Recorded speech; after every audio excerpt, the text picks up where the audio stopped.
ప్రధాని మోదీతో ఎన్ఎస్ఏ అజిత్ దోవల్ భేటీ, ఆపరేషన్ సింధూర్ తర్వాత పరిణామాలపై చర్చ. రాజ్నాథ్ అధ్యక్షతన అఖిలపక్ష సమావేశం, ఆపరేషన్ సింధూర్ పై విపక్షాలకు కేంద్రం వివరణ.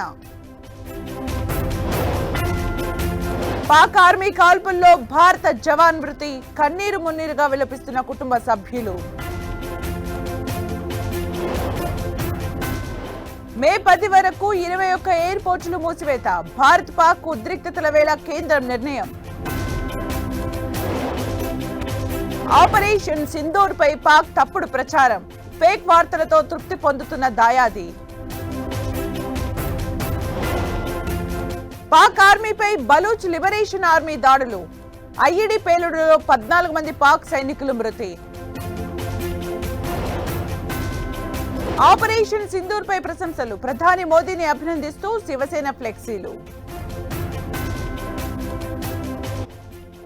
కర్రెగుట్టల్లో కొనసాగుతున్న కూంబింగ్, మందు పాత్రకు 3 పోలీసులు బలి.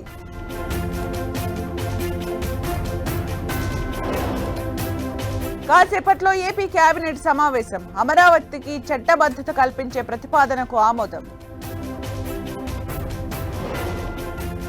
హైడ్రా కోసం ప్రత్యేక పోలీస్ స్టేషన్ కాసేపట్లో ప్రారంభించనున్న సీఎం రేవంత్.